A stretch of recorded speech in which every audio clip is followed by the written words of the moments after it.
Student, कैसे हो आप लोग? आई थिंक आप लोग सब अच्छे होंगे और जम के बोर्ड्स की तैयारी कर रहे होगे। चलिए, अच्छी बात है, तैयारी करते रहिए। ठीक है, बोर्ड्स के कुछ ही दिन बचे हुए हैं। ठीक है, आप लोग जम के तैयारी करिए और अपने पेरेंट्स, टीचर्स और वेल नोन पर्सन को प्राउड होने का मौका दीजिए। ठीक है, आपको मैं इसी तरह से हेल्प करता रहूंगा और आप बस मेरे चैनल को शेयर कीजिए, सब्सक्राइब कीजिए और जहां तक फैलाना है फैला दीजिए। ठीक है, चलिए आज मैं आप लोगों के लिए क्विक रिवीजन लेकर आया हूं एसिड, बेस एंड सॉल्ट के ऊपर। मैं कोशिश करूंगा कि 15 से 20 मिनट में I will dissolve it. Okay, चलिए let's move on topic. Acid, base and salt. Acid, base and salt.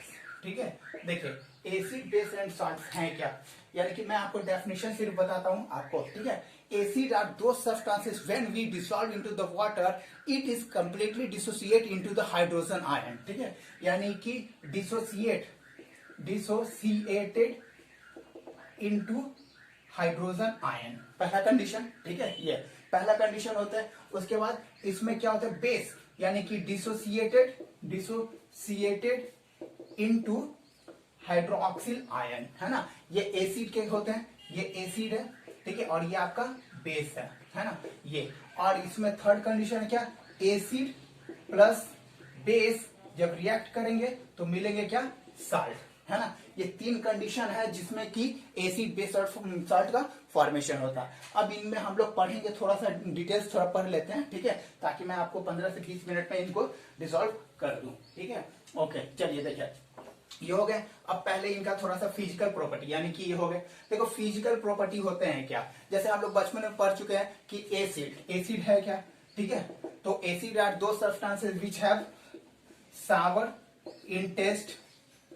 ठीक है, sour in taste, highly mangifera. ठीक है, हाईली मैंगीफेरा। ठीक है, बर्निंग और इरिटेटिंग सब्सटेंस। ठीक है, ये सब होते हैं, इनका ये फिजिकल प्रॉपर्टी हो गया। ठीक है, उसी तरह से आपका बेस का क्या है, बेस का क्या है, बीटर एंड पंजेंट, सोपी लाइक स्ट्रक्चर, सोपी लाइक टेस्ट। ठीक है, सोपी लाइक टेस्ट हो गया। उसके बाद ये क्या हो गया, नॉट मोर बर्निंग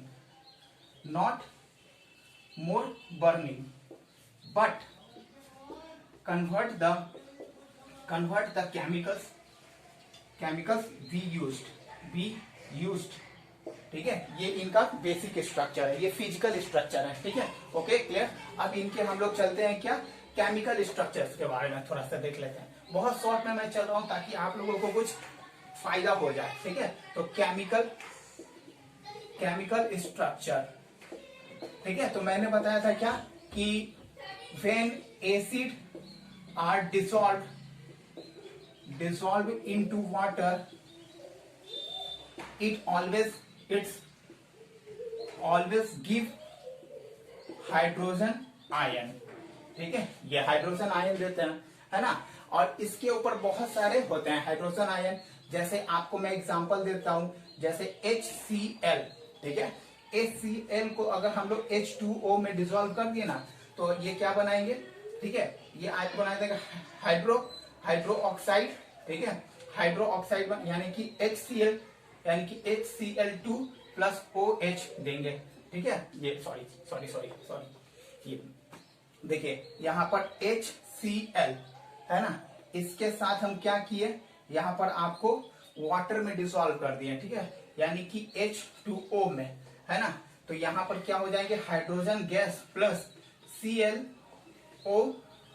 ClO मिलेंगे। ठीक है, कैल्शियम ऑक्साइड। ठीक है, hydrogen ion plus calcium oxide, और ये आपको मिल जाएंगे H2O, है ना। तो H2, तो ये इस तरह से मिलेंगे। ठीक है, उसी तरह से यहाँ पर इनका ये केमिकल हो गया, है ना। ये याद रखिएगा, ज्यादा मैं डिटेल्स नहीं दे रहा हूं। ठीक है, उसी तरह से एसिड जो है ना, acid react with acid plus metal के साथ रिएक्ट करेंगे तो क्या बनेंगे, तो जैसे कि HCl। ठीक है, HCl और यहाँ पर मैग्नीशियम, तो ये MgCl2 प्लस हाइड्रोजन आयंस देंगे। ठीक है, ये उसी तरह से आपका कुछ जैसे कि CuSO4 यानी कि SO4 प्लस, ठीक है, Na, है ना, तो ये क्या बनेंगे, sodium sulphate Na2SO4 plus hydrogen ion देंगे, ठीक है। तो ये इनका क्या हो गया, केमिकल प्रॉपर्टी हो गया, यानी कि ये देंगे ही देंगे, और ये हाइड्रोजन गैस जो होता है वो लिबरेट होता है, ठीक है, ये हाइड्रोजन आयन, है ना। चलिए ओके, अब देखते हैं इसका केमिकल। अब यहाँ कितने तरह के होते हैं, दो तरह के टाइप्स ऑफ एसिड, ठीक है। एसिड जो होते हैं वो दो तरह के, एक होता है क्या, स्ट्रॉन्ग एसिड, और दूसरा होता है आपका वीक एसिड, ठीक है। तो देखिए स्ट्रॉन्ग एसिड कहने के मतलब those acid when those acid completely dissociated into its ion, that is H ion, are called strong acid, है ना। जब भी कोई एसिड को डिसोसिएट करेंगे और उसमें क्या होगा, वो हाइड्रोजन आयन देंगे, तो वो क्या हो जाएंगे, कहलाएंगे क्या, आपका स्ट्रॉन्ग आयन, ठीक है। जैसे यहाँ पर मैं आपको दिखाता हूँ, यहाँ पर कुछ आपको दिखा देता हूँ, जैसे HCl है ना, इसको पास किए हीट से या इलेक्ट्रिसिटी से, तो ये hydrogen ion plus chlorine ion के फॉर्म में डिसोसिएट हो जाएंगे, ठीक है। तो ये इस तरह से इनका डिसोसिएशन। उसी तरह से यहाँ पर H2SO4 को करेंगे, तो हाइड्रोजन आयन प्लस SO4, यहाँ प्लस मतलब जो भी है प्लस टू -2 आयन हो जाएंगे, ठीक है, -2 आयन, इस तरह से ये ब्रेक होते हैं, है ना। तो ये इनका, तो यही कॉन्सेंट्रेशन, यानी कि number of the hydrogen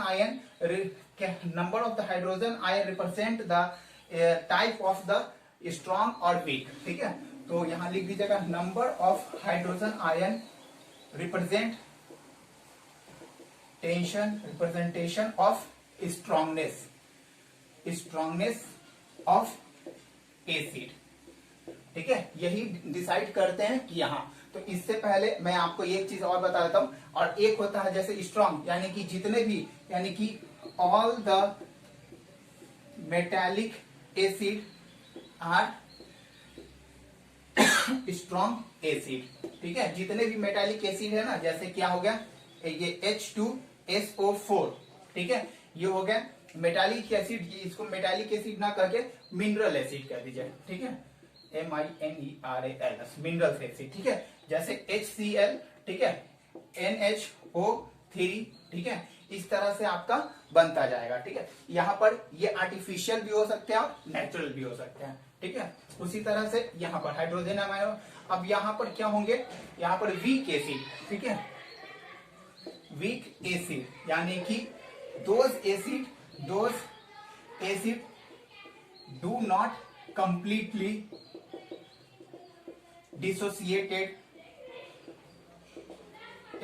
into hydrogen ion, है ना, पूरी तरह से वो डिसोसिएट नहीं होते हैं, वो कहलाते हैं हाइड्रोजन है। जैसे कि CH3COOH, ठीक है, C2H5OH, है ना, ये सब जो है, सॉरी, C2H5COOH, है ना, इस तरह से होते हैं। जैसे कि एसिटिक एसिड, ठीक है, मिथनोइक एसिड, और जितने भी फ्रूट्स एसिड है ना, फ्रूट्स एसिड, ठीक है, वो आपको आ जाएंगे सारे, साइट्रिक एसिड वगैरह, जैसे चींटी काटते हैं तो उसमें भी एसिड होते हैं, तो वो सब के सब जो होते हैं वो वीक एसिड होते हैं। और ये डिपेंड करता है किसके ऊपर, यानी कि CH3COOH, इसको ब्रेक करेंगे तो CH3C, ठीक है, COO प्लस H, ये पूरी तरह से डिसोसिएट नहीं होंगे, ठीक है, ये तो इस तरह से होंगे, तो ये वीक एसिड कहलाते हैं। अब देखिए यहाँ पर दो तरह के एसिड होते हैं on the basis of their, उसके पहले मैं बता देता हूँ पीएच स्केल होता है क्या, पीएच स्केल, है ना। तो it is a unit measurement scale for measuring of acidic and basic substances. Concentration of the acidic and basic substances represented by the pH scale. ठीक है, ये इनका डिस्कवर किया था सोरेनसन। ठीक है, याद रखिएगा। और पीएच का मतलब क्या होता है? Potential of hydrogen ion. ठीक है, यही होता है। जितना ज्यादा हाइड्रोजन आयन रहेंगे उतना ही ज्यादा उनका पीएच होगा। ठीक है, याद रखिए पीएच स्केल में इस तरह के रहते हैं और इसमें इस तरह के रहते हैं और इसमें यहाँ 7 रहते हैं और यहाँ 0 रहते हैं और यहाँ 14 रहते हैं। ठीक है, तो यहाँ 7 जो होते हैं वो न्यूट्रल होते हैं और 0 और 7 के बीच में होता है। तो इस तरह से जितना ज्यादा कम रहेंगे ये नंबर, ठीक है, उतना ही एसिडिक होगा, एसिडिक। ठीक है, और 14 से कम और 7 से ज्यादा तो वो हो जाएंगे क्या? बेसिक, है ना। इस तरह से होते हैं। तो ये पीएच इसका, तो मैं पहले आपको समझा दिया ये पीएच स्केल के बारे में। ठीक है, चलिए देखिए, ओके, क्लियर हो गया ना, है ना। देखिए बहुत शॉर्ट में जा रहा हूं क्योंकि आप लोग का एग्जाम है ना, इस कारण से। चलिए देखिए, अब नेक्स्ट है आपका क्या? डाइल्यूट और कॉन्सेंट्रेशन। ठीक है, डाइल्यूट और कॉन्क, है ना।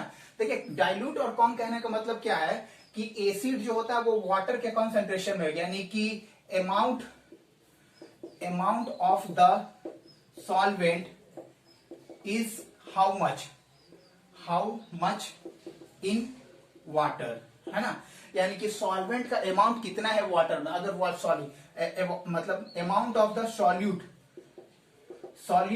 इन H2O, है ना। यानी कि कॉन्सेंट्रेशन, यानी कि जैसे मान के चलो H2SO4, है ना। तो H2SO4 में SO4 जो है वो क्या है?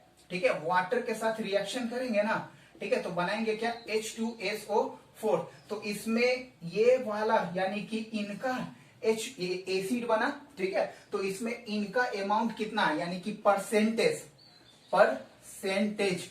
Percentage of acid in solution, percentage of acid in solution is called concentrated और dilute। ठीक है, यही होता है। अगर याद रखिए, अगर इसमें कंसंट्रेशन कम है, ठीक है, यानी कि एसिड का अमाउंट कम है, amount of the acid is less then called क्या? dilute acid than water। ठीक है, वाटर से अगर एसिड का कंसंट्रेशन कम है, ठीक है, तो वो आपका कहलाएंगे क्या? Dilute acid. जस्ट इसका रिवर्स कर देंगे, यानी कि amount of the water is less than the amount of the acid. ठीक है, जब यानी कि amount of acid is greater than amount of water. ठीक है, तो ये कहलाएंगे क्या? कॉन्सेंट्रेटेड। ठीक है, ये याद रखिएगा, स्कूल में आपको करीब करीब या तो 70% के मिलेंगे या 10% के मिलेंगे। तो ये 70% जो होगा ना, ये कॉन्क हो गए, और ये 10% जो हो गया ना आपका डाइल्यूट हो गया, है ना। तो ये हम लोग यूज करते हैं। क्लियर? अब देखिए यहाँ पर इस तरह के क्लियर हो गया ना, ये कॉन्क और ये। चलिए ठीक है, देखिए अब यहाँ पर क्या होते हैं, अलग अलग रिएक्शन आपको दिखाने को मिलते हैं। जैसे आपको क्या हो जाएगा, ठीक है, यहाँ पर एक मैं आपको बताता हूँ, मेटल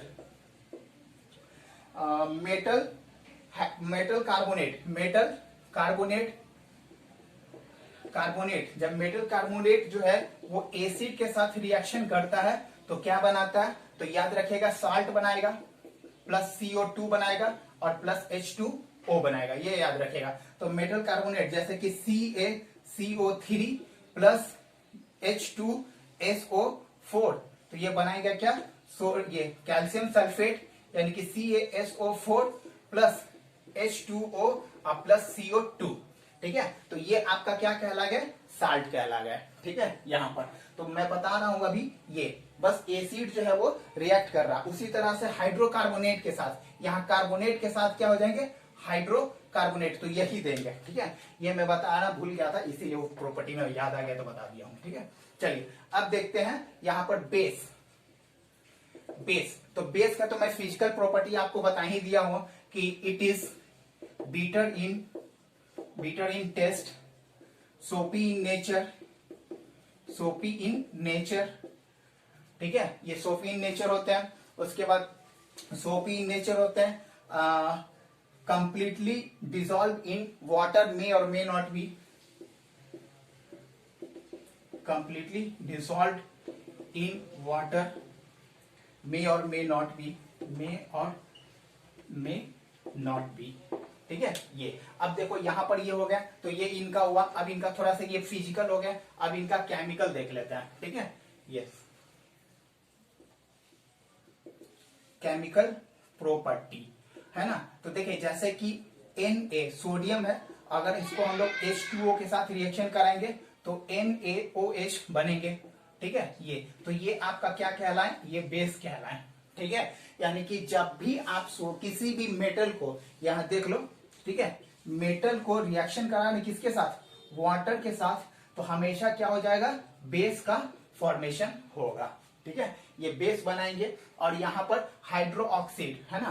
तो इसी तरह से अगर ये देखो यहां पर Na, ठीक है, OH को डिसोसिएट करोगे तो सोडियम प्लस OH आयन में ब्रेक हो गया है ना। तो इस तरह से इनका होता है क्या कि ये डिसोसिएट होंगे तो हाइड्रोक्सिल आयन ही देंगे या फिर हाइड्रोनियम आयन देंगे, याद रखिएगा, हाइड्रोक्सिल आयन या हाइड्रोनियम आयन, ठीक है। ये तो ये अब इसके बाद यहां पर ये होगा, ठीक है। चलिए क्लियर हो गया ना ये।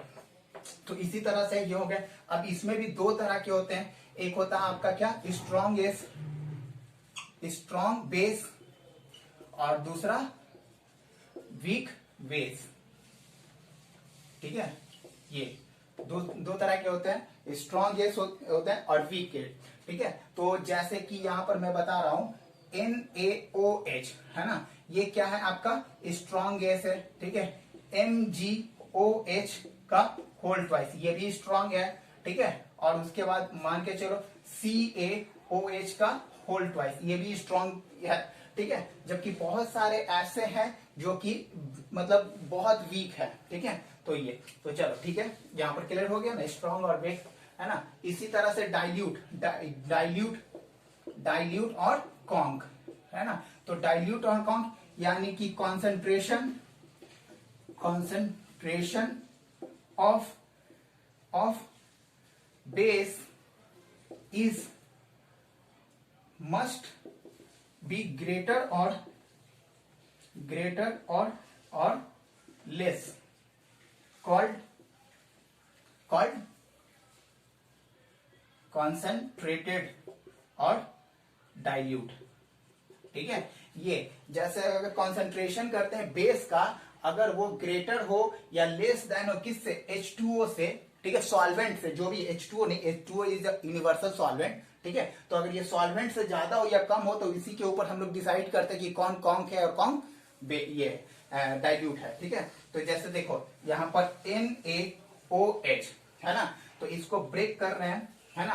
तो इसमें क्या होता है, सोडियम हाइड्रोक्साइड, तो सोडियम प्लस OH है ना, तो ये दे दिया OH, तो ये आपका क्या हो जाएंगे, स्ट्रॉन्ग बेस हो जाएंगे, ठीक है। ये आपका स्ट्रॉन्ग बेस हो गया है ना, ये स्ट्रॉन्ग बेस हो गया। और यहां पर एक चीज और मैं आपको बता देता हूं, ठीक है। स्ट्रॉन्ग बेस हो गया जैसे कि KOH, ठीक है, ये भी स्ट्रॉन्ग बेस हो गए। ये आपका हो गया CaOH, ये भी स्ट्रॉन्ग बेस हो गया है ना। तो ये स्ट्रॉन्ग बेस हो गए, तो इनका डाइल्यूट जो होगा वो ज्यादा होगा, जैसे परसेंटेज, ठीक है। तो मैंने आपको बताया क्या, आपको मैंने बताया था पीएच स्केल के बारे में, ठीक है। तो पीएच स्केल में क्या होता है कि value is more than 7 but less than 14, ठीक है। 14 called base, but more than 7 but less than more than no, but between 7 and 11, between 7 and 11 is क्या हो जाएंगे, स्ट्रॉन्ग हो जाएंगे, ठीक है। और 11 एंड 14 के बीच में वीक हो जाएंगे, है ना। इस तरह से ये हो जाते हैं, ठीक है। तो ये तो बहुत सारे हैं जिनका पीएच, जैसे मान के चलो कि कोई भी ऐसा सोप वगैरह होता है ना वो, तो ये हो गया। चलिए स्ट्रॉन्ग बेस। और ये अब यहाँ पर याद रखिएगा, मैं आपको सॉल्ट के बारे में बता देता हूँ, ठीक है।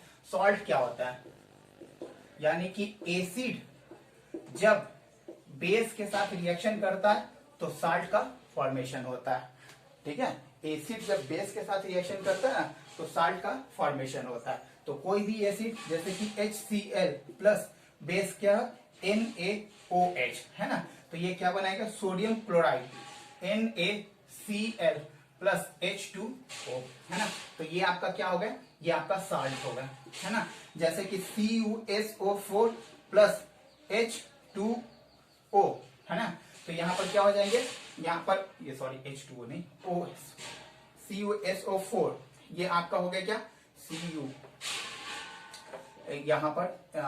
यहाँ पर जैसे H2SO4 प्लस ये हो गया मैग्नीशियम OH है ना, ये तो ये क्या बनाएंगे, मैग्नीशियम MgSO4 प्लस H2O देंगे, ठीक है। ये तो इसके क्या हो जाएंगे, ये साल्ट का फॉर्मेशन करेंगे। और याद रखिएगा ये क्या होते हैं, बेस, ठीक है, वाटर के साथ रिएक्शन करेंगे तो आपका ये देंगे, तो ये क्या हो गए, ये मैग्नीशियम साल्ट हो गए, है ना। तो इस तरह से इनका होता है। चलिए ठीक है, क्लियर। उसके बाद देखते हैं क्या, इनके डाइल्यूट हो गए इंडिकेटर, ठीक है। इंडिकेटर क्या होते हैं, इंडिकेटर, ठीक है। इंडिकेटर कहने का मतलब होता है क्या, कि दो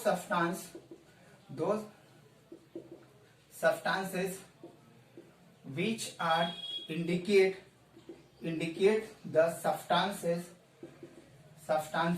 are acids और बेस, ठीक है। हमको जब कोई सब्सटेंस इंडिकेट करता है, बताता है कि वो एसिड है या बेस है, उस चीज को हम लोग कहते हैं क्या, इंडिकेटर। बचपन में हम लोग पढ़े थे क्या, लाइकेन जो होता है वो क्या है, नेचुरल इंडिकेटर है, ठीक है, इंडिकेटर है ना। ये लाइकेन क्या होता है ना, प्लांट्स है, ठीक है, थैलोफाइटा प्लांट्स है, बहुत छोटे प्लांट्स हैं, उनसे हम लोग निकालते हैं, ठीक है। तो ये हो गया। तो ये इस तरह से तो इंडिकेट करते हैं। तो ये दो तरह के होते हैं इंडिकेटर, एक होता है रेड, ठीक है, और एक होता है ब्लू। अगर कोई सब्सटेंस एसिडिक है, ठीक है, और उसमें अगर हम लोग इंडिकेटर का यूज करते हैं तो वो अगर इंडिकेटर क्या होता है, ब्लू टू रेड टर्न कर जाए ना, तो ये समझ लीजिए कि वो सब्सटेंस क्या है, एसिड है। अगर रेड टू ब्लू हो जाए ना तो वो समझ क्या है, बेस है, ठीक है। तो ये बहुत सारे ऐसे एग्जांपल्स आपको मिलेंगे, जैसे आपको मान के चलो टर्मरिक हो गया, ठीक है, टैमराइंड हो गया। उसके बाद आपको बहुत सारे मिलेंगे, चाइना रोज हो गए, चाइना रोज पेटल, ये सब हो गए, ये सब नेचुरल इंडिकेटर है। बट सिंथेटिक इंडिकेटर भी कुछ होता है, ठीक है। देखिए सिंथेटिक इंडिकेटर वो इंडिकेटर होता है जो लेबोरेटरी में बनाए गए हैं, जैसे लिटमस पेपर है ना, लिटमस पेपर सिंथेटिक है, सिंथेटिक इंडिकेटर उसमें क्या है, जैसे लिटमस पेपर है ना, ये लिटमस पेपर है ये। तो इस तरह से हम लोग कर लेते हैं। सिंथेटिक लिटमस पेपर है, ये क्या करते हैं हम लोग, एसिड में डालते हैं तो ये क्या होते हैं, रेड हो जाते हैं, ठीक है, और बेस में डालते हैं तो ये क्या होते हैं, ब्लू हो जाते हैं, है ना। तो इस तरह से। अब देखिए एक और चीज है, आपका एनसीईआरटी का बुक में दिया हुआ है ऑल्फैक्टरी, ठीक है, ऑल्फैक्टरी इंडिकेटर, यानी कि ऑल्फैक्टरी कहने का मतलब क्या है, कि किसी चीज को अगर हम लोग सूंघ के पता कर लेंगे उसके स्मेलिंग के बेसिस पर कि वो सब्सटेंस का कैरेक्टर कैसा है, ठीक है, तो उसको कहेंगे क्या, सिंथेटिक ऑल्फैक्टरी। जैसे क्या होता है कि जब दूध जब होता है ना, ठीक है, जब सड़ जाता है तो उसमें से स्मेल निकलने लगता है, ठीक है, तो उसके स्मेलिंग कैपेसिटी से हम लोग पहचान जाते हैं कि उसमें एसिड का फॉर्मेशन हो गया है, ठीक है, तो वो कहलाते हैं क्या, ये ऑल्फैक्टरी इंडिकेटर, ठीक है। चलिए ओके, तो आज इतना ही रहने दीजिए, आपको मैं इसके ऊपर कुछ हॉट क्वेश्चन दूंगा, ठीक है, जिससे कि सीबीएसई 10th में आपको फायदा मिले। चलिए subscribe my channel and spread it. Okay, thank you.